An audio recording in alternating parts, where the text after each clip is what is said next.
예, 복된 주일 아침 여러분 모두에게 다시 한번 평안의 안부를 여쭙니다. 특별히 우리는 이 2020 도쿄 올림픽 행사가 지금 진행 중인 상황 속에 있는데요. 그것을 보면서 참 이 성도로서 많은 생각을 갖게 됩니다. 거기 올림픽에 출전한 선수들이 동메달 결정전이 되었든 결승전이 되었든 아니면 뭐 8강 진출 뭐 이런 각종 이 토너먼트 대회를 치르면서 많은 선수들이 눈물을 흘리더라고요. 그렇게 이렇게 이 강인한 체력을 가지고 정말 이렇게 열심히 살아온 그들이 눈물을 왜 흘릴까 생각을 해봤는데, 그들이 그 올림픽에 출전할 때까지 정말 너무 힘들고 어려운 시간들을 지나왔기 때문이 아닌가 생각이 듭니다. 주님께서도 우리 가운데 말씀하세요. 이 모든 이 믿음의 선한 싸움을 마치고 달려갈 길을 다 마치면 주님께서 우리 가운데 면류관 주신다고 말씀하시거든요.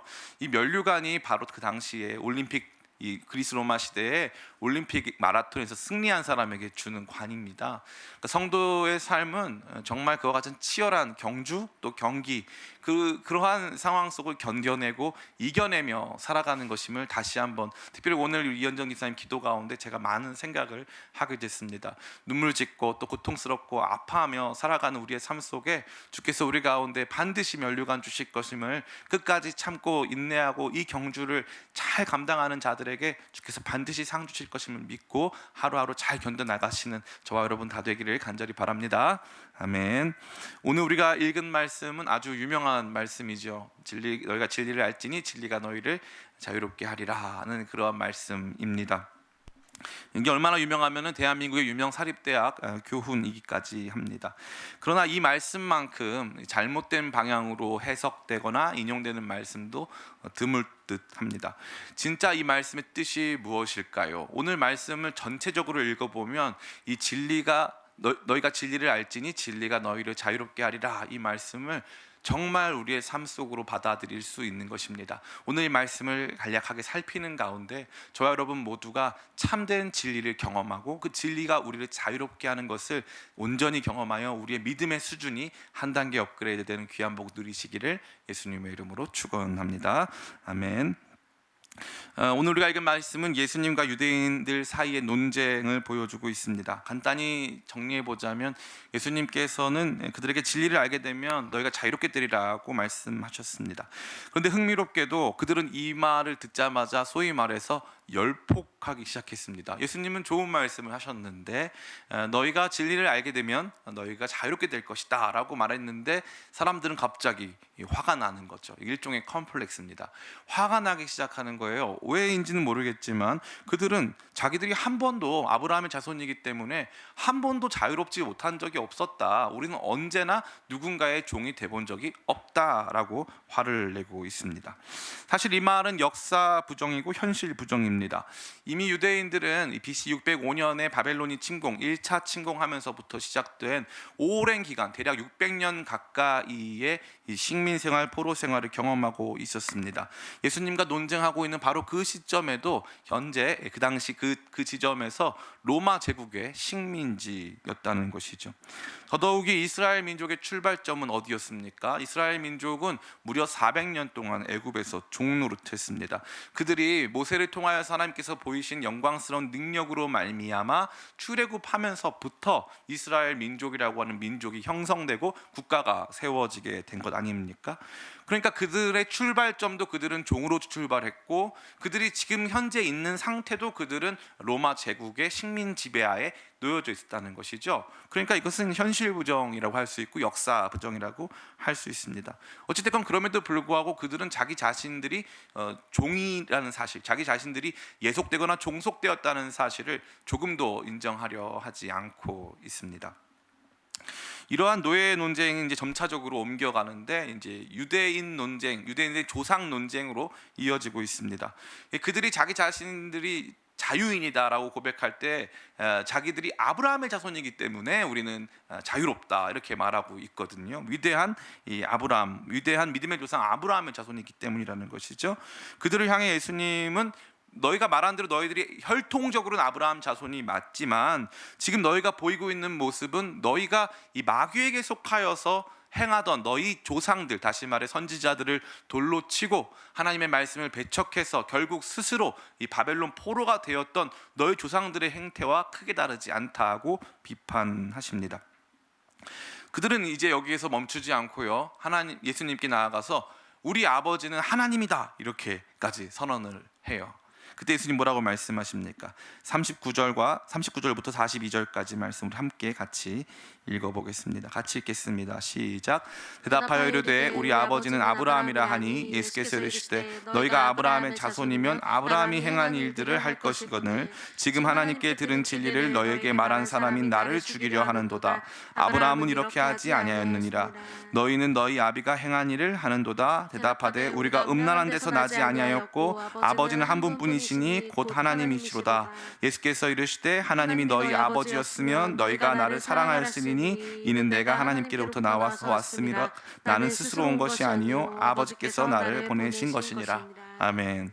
그러니까 여기 보니까 아브라함이 우리 아버지입니다 라고 시작해가지고 결국에는 우리가 음란한 데서 나지 않았습니다, 우리가 하나님이 우리 아버지이십니다 까지 나간 거죠. 그래서 음란한 데서 나지 않았다라는 이 표현은 이 당시의 유대인들이 이 사마리아인들, 다시 말해 이 북이스라엘 사람들을 비하하면서 하는 말들이에요. 왜냐하면은 이 북이스라엘 지역은 대부분 이 혼혈로 이루어져 있습니다.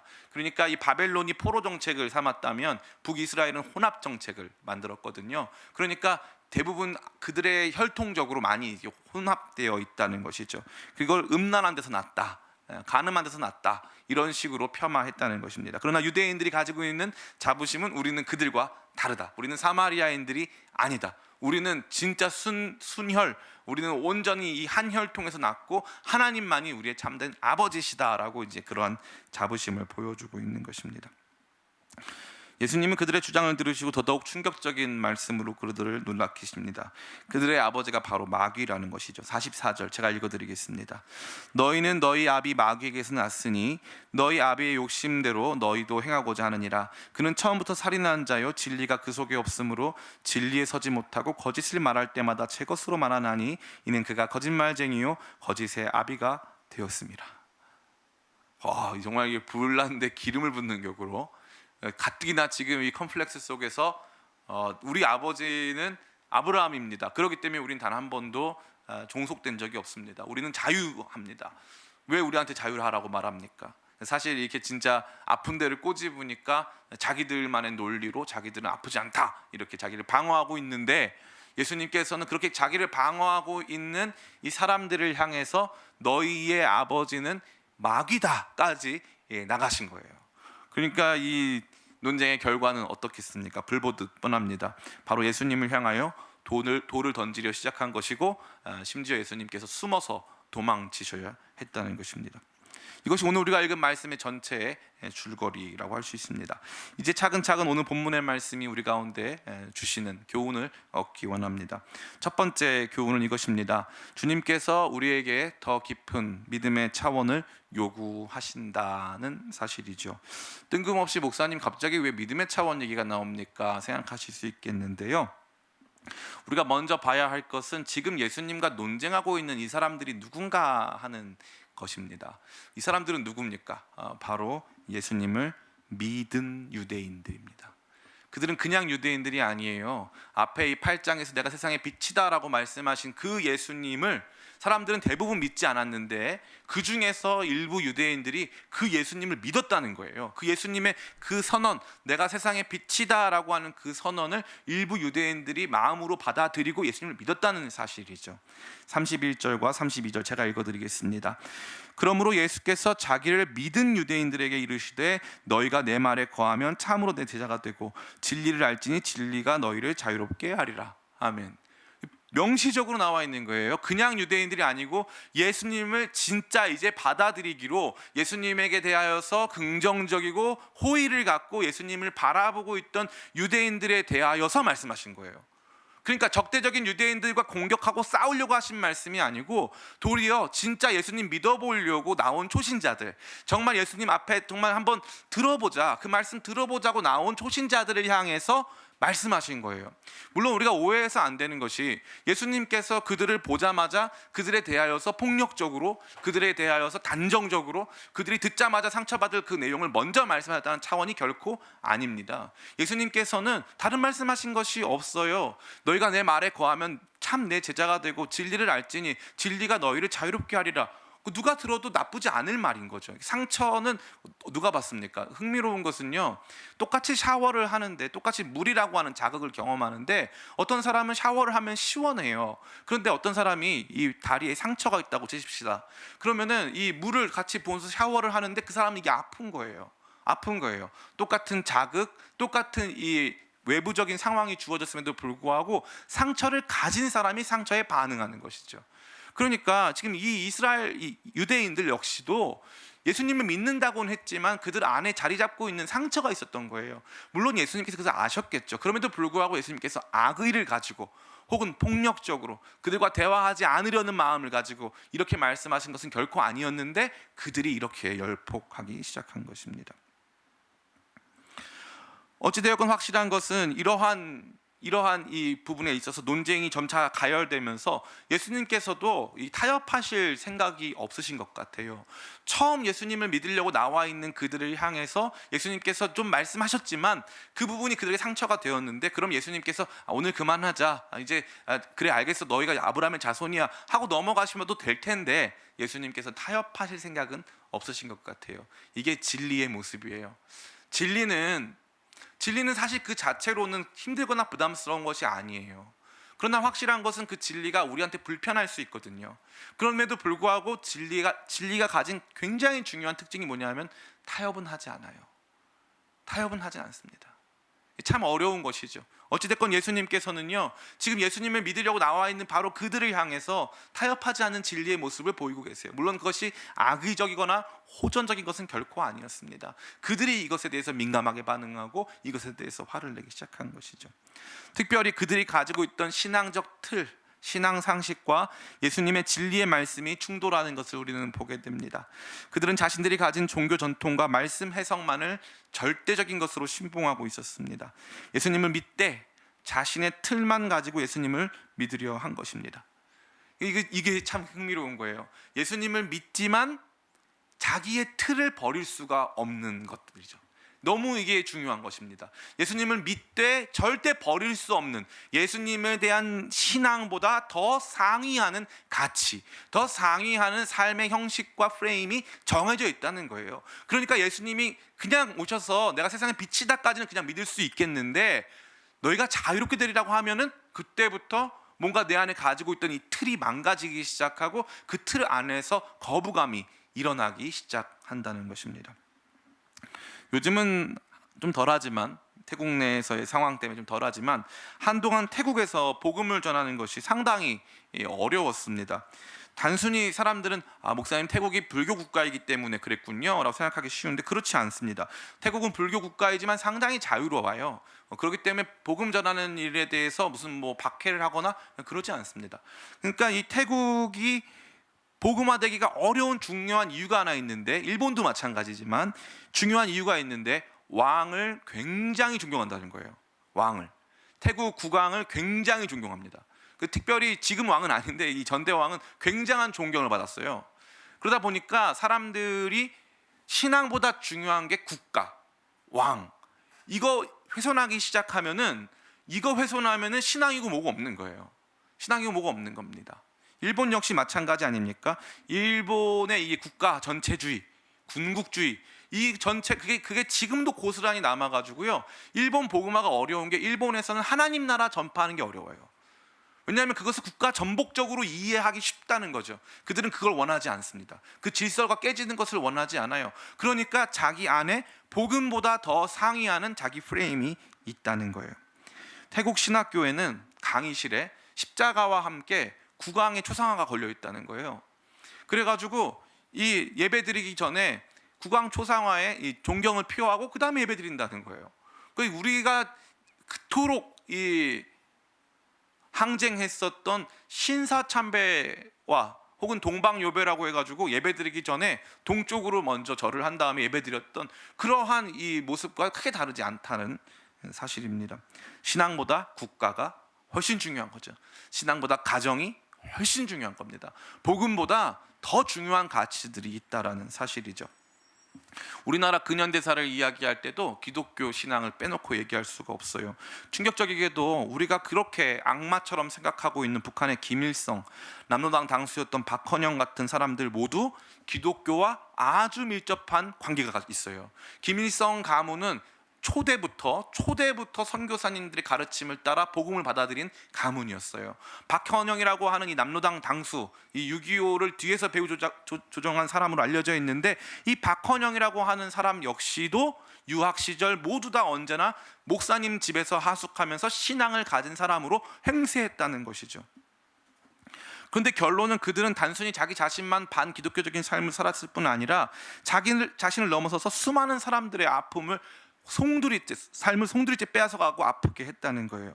그 이유는 무엇일까요? 그들은 이 복음을요, 언제나 정치 상황, 해방, 민족, 이러한 단위 아래에 두고 우리 민족을 해방하거나 민중에게 자유를 주거나 뭔가 삶을 개선하거나 더 나은 세상을 만드는 데 있어서 복음이 필요하다라고 하는 그들만의 이 신앙적 우선순위를 가지고 있었기 때문이에요. 복음보다 더 중요한 상황, 복음보다 더 중요한 사상, 그게 있었기 때문에 그들은 결코 참된 믿음의 길을 궁극적으로 선택할 수 없었다는 거예요. 그렇다면 예수님께서 이들을 향해서 뭐라고 말씀하실까요? 그렇게 믿어서는 안 된다는 거죠. 그러한 수준을 넘어서야 한다는 거예요. 우리가 정말 이 신주단체처럼 모시고 있는, 절대 누구도 그 부분에 대해서는 말할 수 없는 국가, 가정, 우리 가문, 그런 것들보다 더 먼저 발견해야 하는 우리의 실존이 있다는 거죠. 그것은 무엇입니까? 첫 번째는 우리의 비참한 상태, 우리가 종속된 수많은 거짓들을 바라보며 슬퍼하고, 두 번째는 그 예수님이 진리 되신다는 것을 알고 그분 안에서 참 자유를 누려야 한다라고 하는 것을 발견하는 것, 이것입니다. 이 말씀은 오늘날 저와 여러분에게 주는 메시지가 그야말로 너무나 크다고 할 수 있어요. 우리는 신앙생활 가운데 예수님의 말씀을 무시한 채 우리가 가지고 있는 신앙에 대한 이미지만을 가질 때가 있어요. 말씀 그 자체를 붙들기보다 신앙에 대한 이미지, 그러니까 우리가 그냥 삶 속에서 신앙이 이런 역할을 했으면 좋겠다 하는 차원이 있단 말이죠.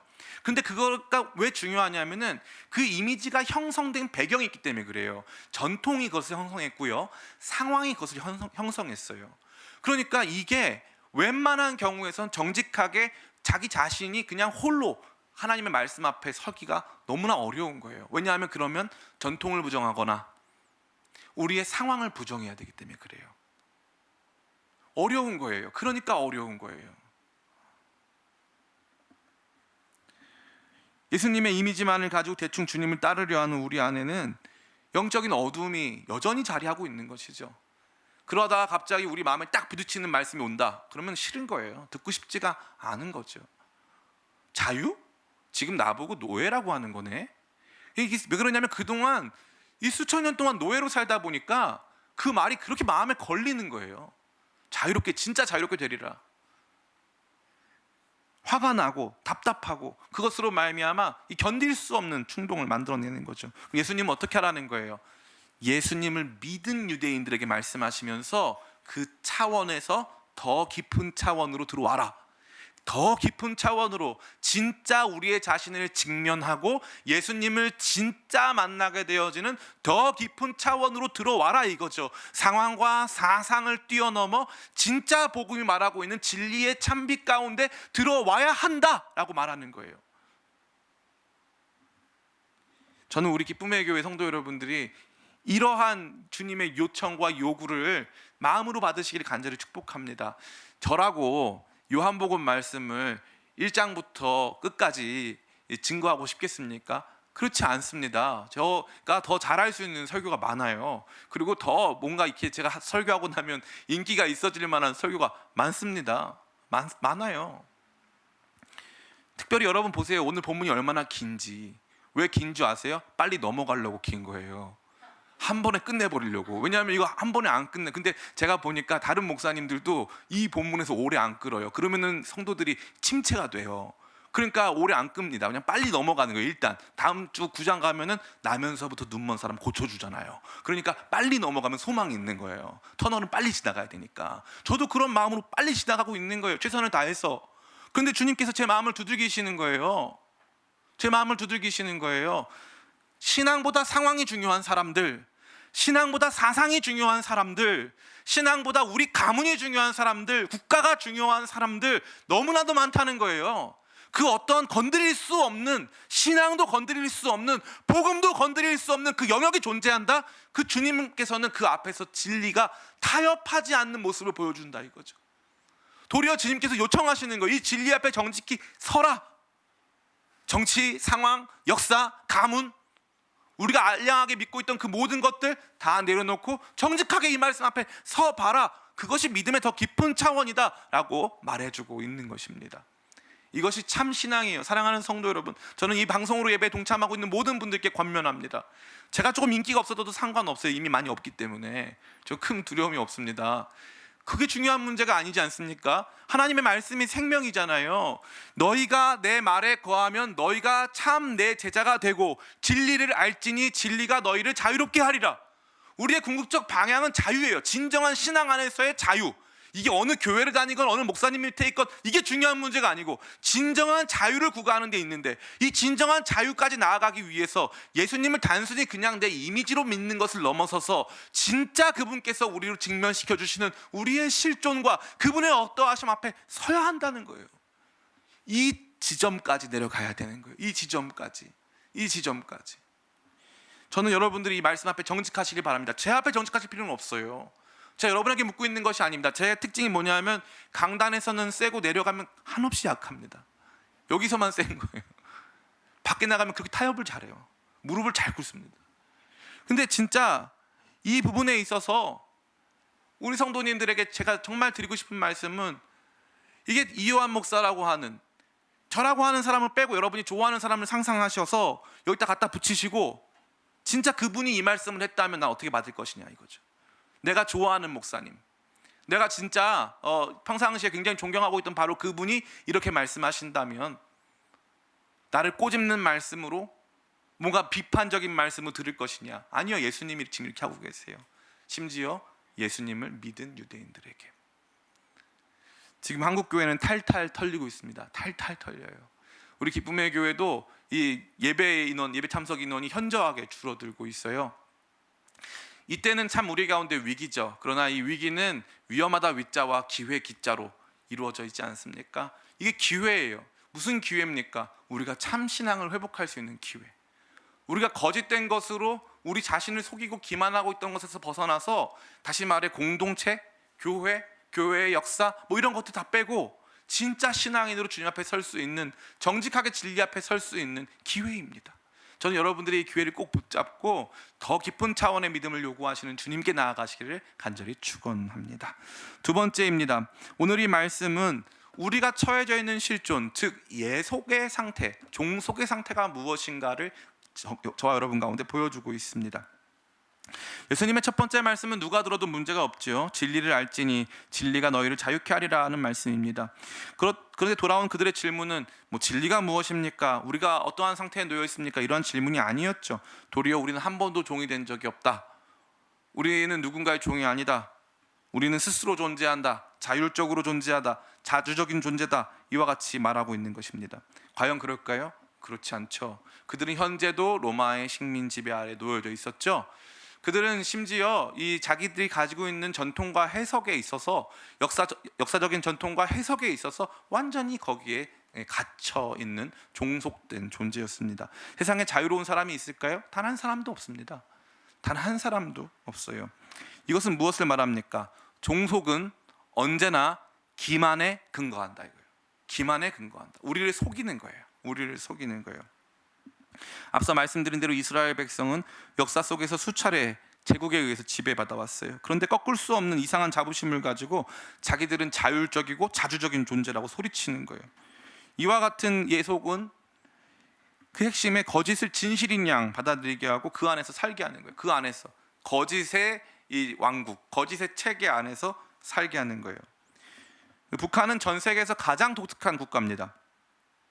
북한 사람들은 지금도 6.25 전쟁을 남한에 의한 북침에 의해서 발발했다고 굳게 믿고 있어요.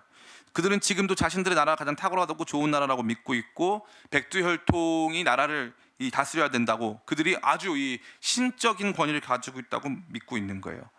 그러면 그러한 백성들 3천만 명이나 되는 사람들을 그러한 틀 안에 가둔 것은 무엇일까요?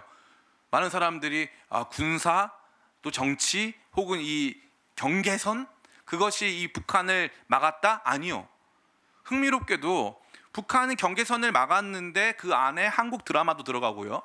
경계선을 아무리 막아도 뚫을 수 있어요. 군사도요. 다른 나라들은 쿠데타가 얼마나 자주 일어나는지 몰라요. 근데 북한에서는 이 쿠데타가 물론 몇 번 일어났었겠지만 잘 막았겠죠. 어찌됐건 북한은 그러한 모습이 없어요. 그러면은 이 북한이라고 하는 거짓의 왕국, 이 거짓의 왕국을 완전한 거짓에 두게 하는 것은 무엇이냐? 거짓 그 자체죠. 기만에 있는 거예요. 기만. 미국은 제국주의자들이고 그들이 세계를 다 점령하고, 참 미국처럼 불쌍한 나라가 없는 것 같아요. 세계를 점령 제대로 해봤으면 모를 텐데 그다지 점령도 많이 못했는데 세계의 점령자라고 하는 평가까지 받아야 되는 거죠. 거짓 안에 살게 하는 거예요. 끊임없이 누군가에 대해서 오해하게 만들고, 끊임없이 자기들이 믿고 있는 체계를 그게 전부라고 가르쳐주면서 그 안에 머물도록 종속시키는 것입니다. 최근 대한민국 드라마가 북한 지역에 많이 퍼지면서 청년들이 이 좋아하거나 교제하는 연상의 남자를 향해서 오빠라고 말하기 시작했다는 거예요. 그러니까 대한민국 풍의 말투가 북한에 퍼지기 시작하니까 북한은 법적으로, 제도적으로 그러한 단어 사용을 제한했다는 거예요. 자유의 향기가 불어닥치면 기만으로 사람들을 종속시켜왔던 그들의 체제가 무너지는 것이 순식간이기 때문에, 거짓은 이와 같은 두려움을 가지고 있어요. 거짓은 열폭합니다. 막 화를 내는 거예요. 그런 일이 있다니 막 하면서 막 화를 내는 거죠. 그러니까 예속의 상태의 핵심이 뭐냐? 종속의 상태의 핵심은 바로 기만에 놓여져 있다는 거예요. 이것은 북한만의 문제가 아니죠. 특별히 오늘을 살아가는 우리와도 아주 밀접하게 관계가 있습니다. 이제 노예제도는 거의 대부분의 문명 국가에서 사라졌습니다. 그러나 여전히 우리는 다양한 차원의 예속, 종속에 놓여 있습니다. 첫 번째, 우리는 돈에 종속되어 있죠. 우리는 또한 쾌락에 예속되어 있습니다. 또한 우리는 관계에 종속되어 있습니다. 또 이거 단순히 개인적인 문제가 아니고요, 국제관계에서도 완전히 자유로운 나라는 없습니다. 그런 나라는 없어요. 자주적인 이런 표현을 많이 쓰는데 참 좋은 이야기고요. 그렇게 되면 좋겠어요. 근데 전 세계 어느 나라도, 전 세계 어느 나라도, 세계에서 제일 강력하다고 생각하는 미국 역시도 연맹체, 다른 국가와의 관계 속에서 존재하는 거예요. 그 어떠한 존재도 자주적일 수 없다는 거예요. 그 어떠한 존재도 자율적이지 못하다는 거예요. 그게 주님께서 우리 가운데 보여주신 진리 중에 진리의 말씀이에요. 그런데 많은 사람들이 생각해요. 스스로 자율적으로 사고할 수 있고 자율적으로 판단하고 주체적으로 내 삶을 만들어갈 수 있다. 저는 우리 청년들이 향유하는 문화들 중에 이 힙합, 랩 이런 문화를 별로 좋아하지 않아요.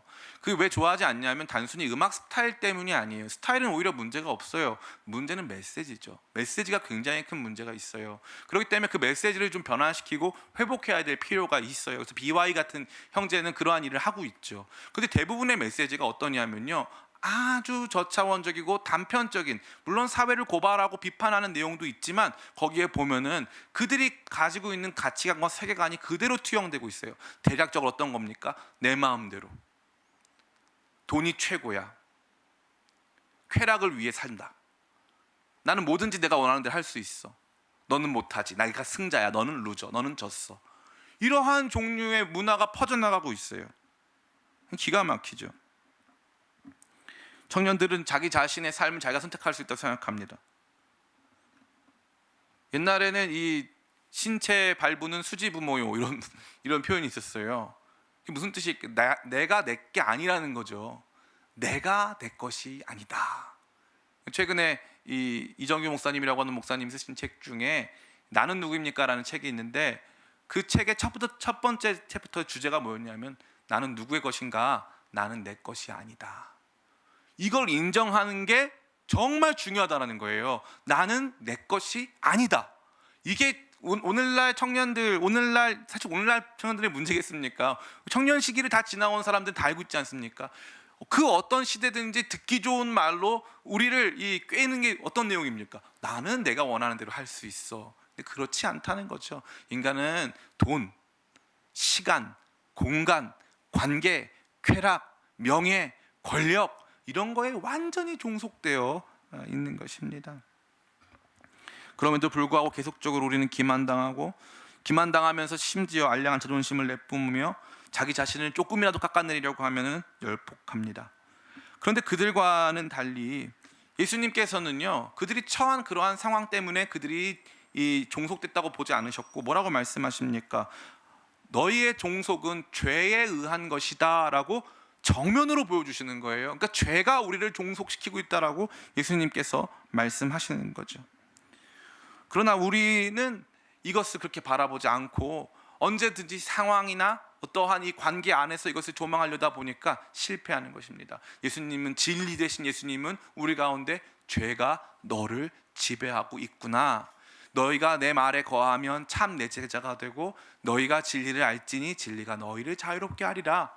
예수님께서 우리의 현존, 우리의 실존을 그대로 보이시면서 죄로 가득한 우리의 모습을 보여주시면서 이제 내 말에 거해서 죄를 씻어내고 참 자유한 존재가 되거라 라고 말씀하고 계시다는 것입니다. 이 말씀을 들으면 많은 분들이 맞아, 내가 죄가 많아, 내가 좀 음란해, 내가 좀 허영이 많아, 내가 좀 거짓말을 잘해, 내가 좀 누구를 많이 미워해, 거기로부터 들어가시면 안 되고요, 차근차근 한번 들어보시기 바랍니다.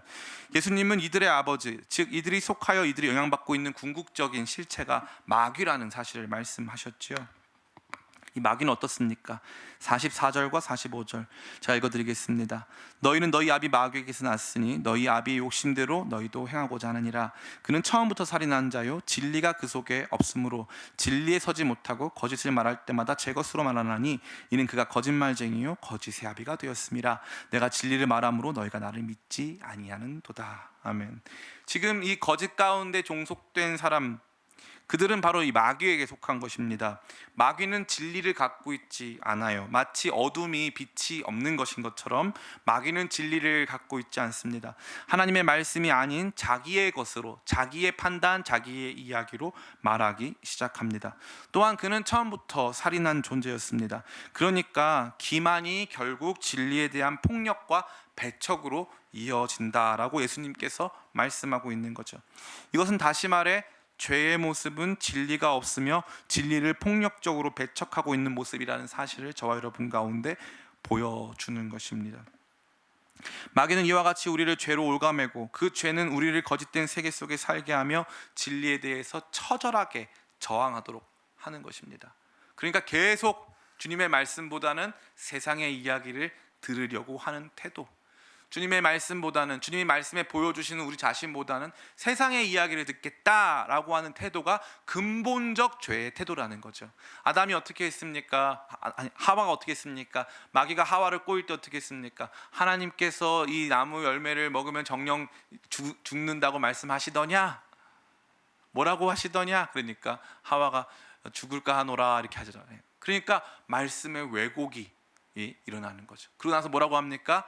마귀가 죽지 않는다 이렇게 말해요. 하나님의 말씀이 아니죠. 하나님은 정령 죽으리라 말씀하셨어요. 근데 마귀는 죽지 않는다 거짓말했죠. 그러고 나서 인간이 죽습니다. 영적으로 죽어요. 하나님께서 거하시는 에덴 동산에서 추방당합니다. 하나님으로부터 단절되고 소외된 것이죠. 마귀는 끊임없이 저와 여러분을 그러한 방식으로 종속시킵니다. 이것이 가장 두려운 것이죠. 특정한 죄가 우리를 예속하는 것은 말단에 있는 거예요. 말단에 있는 거예요. 우리가 직접 짓는 자범죄들이 우리 안에 역사하는 것은 어떻게 보면 더 근본적인 죄악의 열매들이라고 볼 수 있습니다. 도리어 참된 진리가 없는 것이 크나큰 문제이고 하나님 말씀 듣기 싫어하는 것, 그 하나님의 말씀의 종들을 배척하는 것이야말로 가장 마귀적인 행동이라고 할 수 있는 거예요. 그러니까 하나님 말씀 듣고 싶지 않다, 하나님 말씀 싫다, 이게 우리 안에 자리 잡고 있는 예속의 우리가 죄에 종속되어 있다는 모습의 핵심적이라고 할 수 있는 것입니다. 저는 이것을 저 자신이 많이 경험했어요. 정말 많이 경험했습니다. 제가 하나님 말씀보다 세상의 이야기를 따라서 행동할 때가 참 많았던 것 같아요. 이 예수님을 제대로 만났다고 생각한 다음에도 마찬가지예요. 세상의 이야기에 그렇게 따라다닌 적이 참 많습니다. 근데 도리어 하나님 말씀을 쫓아 행할 때는 제가 자유로웠는데 세상의 이야기를 따라다니다 보면은 그 어디에서도 자유로움을 경험하지 못했다는 것입니다. 사랑하는 성도 여러분, 죄는 이와 같이 기만으로 우리를 올가매고 하나님의 참된 말씀을 배척하는 모습으로 우리 안에서 어두움을 만들어내고 있음을 깊이 인식하게 되시길 간절히 바랍니다. 마지막 세 번째입니다. 마지막 세 번째는 오직 진리만이 자유를 준다는 것입니다. 아무래도 상당 부분 많은 분량에서 죄의 종속이 오늘 말씀의 핵심적인 내용이 되다 보니까 우리가 착각하기 쉽지만 예수님의 1차적인 의도는 이들에게 진리를 통하여 자유 주시고자 함이었습니다. 그러기에 뒤이어 등장하는 내용은 오직 예수님만이 자유를 주실 수 있는 자격과 능력이 있다는 것을 보여주시는데 할애되어 있는 것이죠.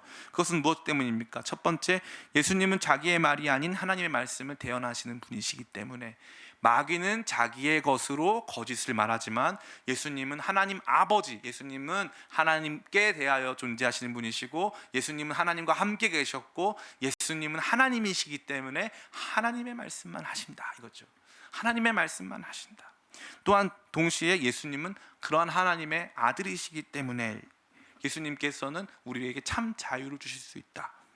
목사님 무슨 말입니까? 35절 36절 같이 읽고 오늘 말씀을 마치기 원합니다. 같이 읽겠습니다. 시작. 종은 영원히 집에 거하지 못하되 아들은 영원히 거하나니 그러므로 아들이 너희를 자유롭게 하면 너희가 참으로 자유로리라. 아멘. 아들이 너희를 자유롭게 할 수 있는 조건이 된다 이거예요. 자격이 된다 이거죠. 아들이 아닌 다른 종들은 불가능하다 이거예요. 아들에겐 그러한 권한이 있다. 아들은 아버지의 집에 영원히 거한다. 그렇기 때문에 하나님의 아들만이 우리를 자유롭게 하실 수 있다라고 선포하시는 것입니다. 자, 예수님은 이렇게 우리 가운데 자유 주시길 원하고 자유를 주실 수 있는 자격과 능력, 조건을 갖추고 계십니다. 예수님 말씀만이 진리입니다. 진리는요, 이게 참 거짓을 나누는 어떤 그런 정도가 아니에요. 아, 그 말씀이 맞다 이게 아니에요. 그게 아닙니다. 앞서 제가 말씀드린 바와 같이 북한이라고 하는 나라를 생각해 보면 참 북한이 좋은 예화가 되어줘서 감사하긴 한데 이 북한에 살고 있는 수천만 명의 사람들이 경험하고 있는 삶의 실존을 생각해 보자면 너무 안타깝습니다. 너무너무 안타까워요. 이 북한뿐만 아니라 다른 공산주의 국가에서도 많은 자유를 누리거든요. 지금은요. 그런데 북한만큼 자유가 종속되고 자유가 없고 또 여러 가지 부분에서 이 인권이 무시당하는 그러한 국가가 없어요. 왜 그럴까요? 그들이 거짓 가운데 있기 때문에 그래요.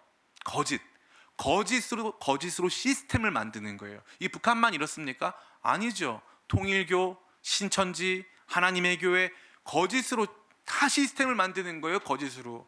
제가 대전에 이제 목요일 금요일 집회를 갔다 왔는데 대전 새로남 교회 집회 갔다 왔는데 거기 저를 너무 좋은 숙소에 이렇게 모셔줬어요. 근데 그 숙소 앞을 지나서 교회로 가는데 저는 그게 시청인 줄 알았어요. 정말 너무 크고 너무 아름다운 건물이 있는 거예요. 봤더니 그게 밤에 정말 예술 작품처럼 건물이 멋있는데 하나님의 교회라고 써 있더라고요. 거짓이 그런 빌딩도 만들고요. 거짓이 회사도 만들고 거짓이 국가도 만들고 가정도 만들고 삶을 통째로 그러한 방식으로 만들어 간다는 거예요. 그러니까 진리가 얼마나 중요한 것입니까? 그 거짓 아래 살아가면 자기들이 행하는 일이 옳다고 생각하고요. 거짓 아래 살아가다 보면 자기들이 잘 살고 있다고 생각하는 거예요. 죄를 지어도 문제가 없다고 판단하는 거죠. 거짓이 제일 중요한 문제인 거예요. 거짓이야말로 빛이 없는 상태인 것입니다. 여러분 전깃불이 없다면 어떨까요? 제가 가끔 장난치면서 차 타고 가다가 가끔 이렇게 그 헤드라이트를 이렇게 이 고속도로 지나서 국도 지날 때 밤 한 11시 넘으면은 제가 헤드라이트를 같이 타고 가던 사람들과 같이 헤드라이트를 한 3초간 딱 꺼요. 사람들이 놀래요. 왜냐하면요, 우리가 헤드라이트가 있을 때는 그나마 잘 가고 있는데 끄는 순간 완전한 암흑이고요. 아무것도 할 수가 없어요. 진리가 바로 그 빛이에요. 전깃불이 없다면 우리에게 있어서 밤은요 그야말로 종속의 상태, 예속의 상태, 억압의 상태예요.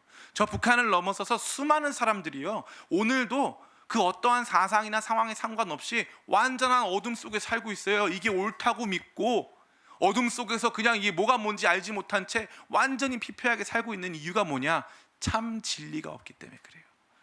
진리가 우리 가운데 주어지면 변화가 일어나는 거예요. 많은 사람들이 남북한 차이를 설명합니다. 저는 이 남북한 차이의 핵심이 신앙에 있다고 확신합니다. 저는 확신해요. 이거 단 한 번도 굽혀본 적이 없습니다. 남북한 차이의 중심은 정치 체제에도 존재할 수 있지만 그 정치 체제 이면에 신앙이 있었다는 거예요. 신앙이. 남한 지역에서 이 신앙 운동이야말로 정말로 아름답게 대한민국에서 이 신앙이 만들어 놓은 가치가 정말 큰 것입니다. 정말 큰 것이에요. 누구도 부정할 수 없는 거예요. 구한말 선교사들이 들어와가지고 이 당시 백성들에게 복음을 전하면서 백정이 장로가 되고요, 노비가 의사가 돼요. 그 체제, 신분, 사회, 상황 모든 것을 뛰어넘어서 자기 자신이 하나님 자녀고 예수님이 나를 은혜로 구원하셨다라는 생각을 가지면서 사람들이 정말 진정한 개화를 경험하고 인생이 달라지기 시작하는 것이죠. 이게 진리입니다. 진리가 우리 가운데 자유를 주는 것입니다. 사랑하는 성도 여러분, 이제 모든 말씀을 마칩니다. 우리가 가진 믿음보다 우선하고 있는 모든 상위의 관념과 이미지들을 내려놓고 진리의 말씀 속에서 우리의 예속의 상태를 발견하고 우리가 끊임없이 기만당하고 거짓 속에 있음을 발견하고 그러한 가운데 예수님이 우리 가운데 진짜 진리로 자유 주실 것을 믿고 확신하는 저와 여러분 다 되시기를 예수님의 이름으로 축원합니다. 아멘. 제가 기도하겠습니다.